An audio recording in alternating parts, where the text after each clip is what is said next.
स्वामी विवेकानंद की कर्म योग एक ऐसी किताब है जो कर्म पर बात करती है। ये किताब हमें बताती है कि हमारे सभी कार्यों की प्रतिक्रिया होती है। तरकीब ये है कि इस तरह से काम करना सीखें जिससे अधिक दुख न हो। इस तरकीब को सीखने के लिए आगे बढ़ते रहें। आज हम बात करने वाले हैं कर्म के बारे में। स्वामी विवेकानंद के विचारों को बताने वाली किताब कर्म योग के बारे में। स्वामी विवेकानंद का असली नाम नरेंद्रनाथ दत्ता था। उनका जन्म 12 जनवरी 1863 को कोलकाता में एक अमीर और धार्मिक बंगाली परिवार में हुआ था। उन्होंने प्रेसिडेंसी कॉलेज से अपनी पढ़ाई पूरी की। वे न केवल एक महान संत थे, बल्कि एक देशभक्त, एक महान फिलोसोफर और एक महान लेखक भी थे। 4 जुलाई 1902 को ध्यान करते हुए उनका स्वर्गवास हो गया।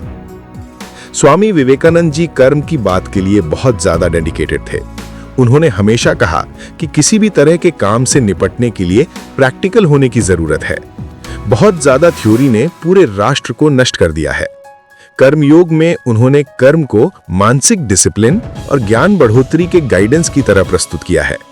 भगवद गीता के फैक्ट्स को शॉर्ट में बताते हुए स्वामी जी ने कर्म के सार और जीवन में इसके इंपॉर्टेंस को डिफाइन किया है। कर्म के बारे में आज हम उस महान ज्ञान पुरुष, महान आत्मा और युवाओं के इंस्पिरेशन के विचारों के बारे में बात करने जा रहे हैं। तो चलिए फिर शुरू करते हैं। हम कौन हैं? उसके लिए हम उत्तरदायी हैं।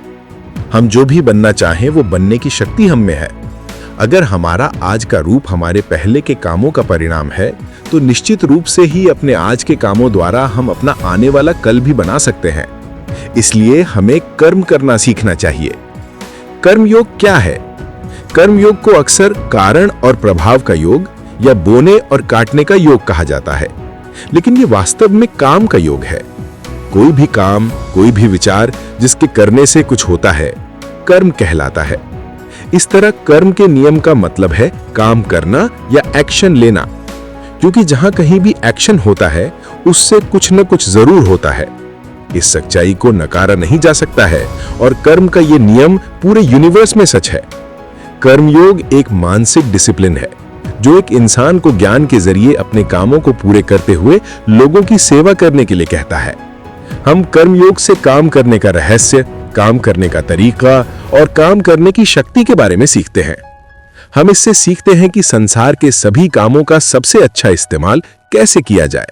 कर्मयोग हमें बताती है कि संसार के बंधनों से बाहर निकलने का रास्ता खोजने के लिए हमें धीरे धीरे और निश्चित रूप से इसे समझने और अपनाने की जरूरत है। स्वामी विवेकानंद कहते हैं, कर्म शब्द संस्कृत से लिया गया है, जिसका मतलब है करने के लिए। सभी क्रिया कर्म है।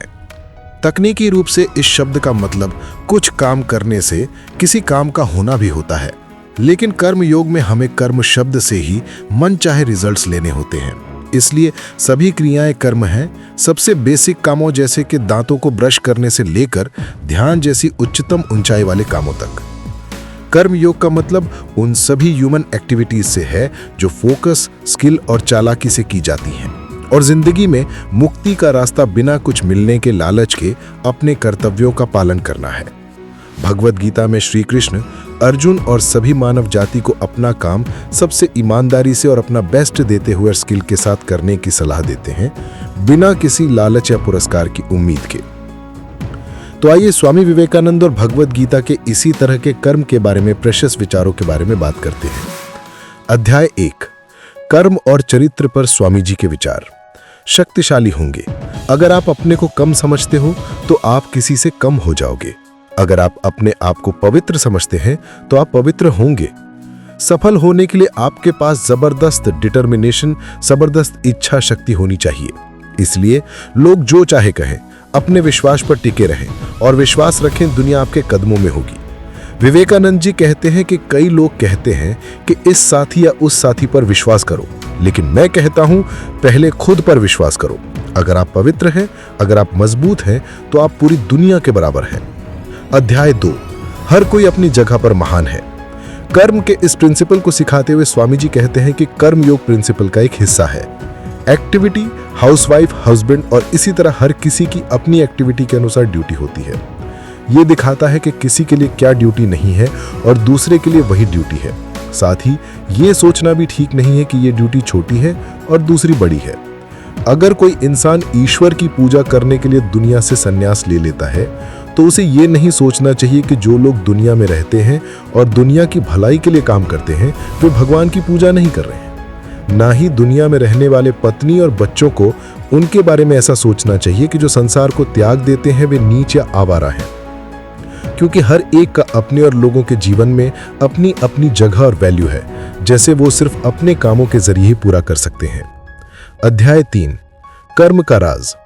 दूसरों के शरीर से मदद करना, उनके शरीर की जरूरतों को दूर करना वास्तव में महान है, लेकिन ऐसी मदद जितनी बड़ी है और जितनी दूर तक मदद की गई है उतना ही दूसरे का फायदा कर सकती है। अगर 1 घंटे के लिए किसी की कमी को दूर किया जा सकता है तो ये वास्तव में उसकी मदद है, लेकिन अगर ऐसी सिचुएशन में उसकी जरूरत को 1 साल के लिए दूर किया जा सकता है तो ये उसके लिए ज्यादा सहायक होगा। लेकिन अगर किसी तरीके से उसकी इच्छाएं हमेशा के लिए दूर की जा सकती हैं तो ये डेफिनेटली सबसे बड़ी मदद है जो उसे दी जा सकती है। जाकर दुनिया में रहने वालों को ये कड़वा काम है, उसके शरीर से अधिक मदद नहीं की जाती है। हम बस जब तक निरंतर कर्म करते हैं हम इसे जानकर ही इसका अंदाजा लगा सकते हैं। जब कुछ चीजें हमारे सामने होती हैं तो हमारे पास उनके लिए एक फिक्स तरीके से काम करने के लिए एक नेचुरल या सीखा हुआ तरीका होता है। जब ये तरीका आता है मन उस सिचुएशन के बारे में सोचने लगता है। कभी कभी ये सोचता है कि दी गई शर्तों के तहत एक विशेष तरीके से कार्य करना अच्छा है। कभी कभी ये सोचता है कि समान सिचुएशंस में भी एक ही तरीके से कार्य करना गलत है। पिछली शताब्दी में भारत में लुटेरों के कुख्यात गिरोह थे जिन्हें ठग कहा जाता था। उन्होंने इसे अपना कर्तव्य समझा। किसी इंसान को मार डालने के लिए जो वे कर सकते थे उन्होंने किया और उनका धन छीन लिया। जितने ज्यादा लोगों को उन्होंने मार डाला वे उसे उतना ही बेहतर सोचते थे।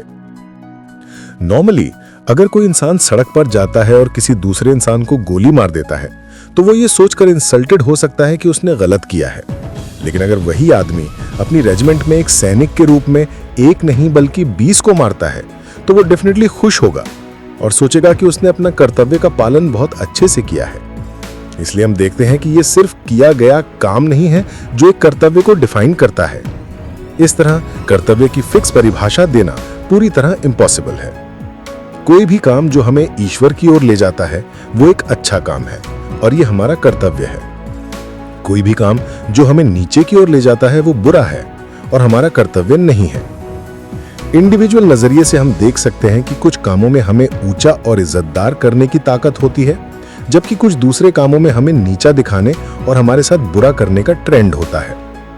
हालांकि कर्तव्य का केवल एक ही विचार है जिसे सभी मानव जाति, सभी युगों और धर्मों और देशों द्वारा सच्चाई की तरह माना है और जिसे संस्कृत में इस तरह बताया गया है, किसी भी प्राणी को चोट ना पहुंचाना पुण्य है, किसी भी प्राणी को चोट पहुंचाना पाप है।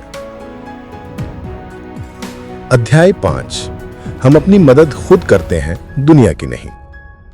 दूसरों के लिए हमारा कर्तव्य का मतलब है दूसरों की मदद करना, दुनिया का भला करना। लेकिन हमें दुनिया का भला क्यों करना चाहिए? जाहिर तौर पर दुनिया की मदद करने के लिए, लेकिन वास्तव में खुद की मदद करने के लिए। हमें हमेशा दुनिया की मदद करने की कोशिश करनी चाहिए, यही हमारा सबसे बड़ा मकसद होना चाहिए। लेकिन अगर हम अच्छे से सोचें तो हम पाते हैं कि दुनिया को हमारी मदद की बिल्कुल भी जरूरत नहीं है। यह दुनिया इसलिए नहीं बनी है कि आप या मैं आकर इसकी मदद करें। हमें अच्छा करना चाहिए क्योंकि अच्छा करने की इच्छा हमारे पास सबसे बड़ी प्रेरक शक्ति है। अगर हम हर समय ये जानते हैं कि दूसरों की मदद करना भगवान की तरफ से दिया गया हमें एक स्पेशल राइट है, इसलिए किसी ऊंची जगह पर खड़े होकर 5 रुपए अपने हाथ में लेकर ये मत कहो कि ये लो गरीब आदमी, बल्कि आभारी रहो कि वो गरीब आदमी है, ताकि उसे गिफ्ट देकर आप अपनी मदद कर सके। क्योंकि वो लेने वाला नहीं है जो धन्य है, बल्कि देने वाला है।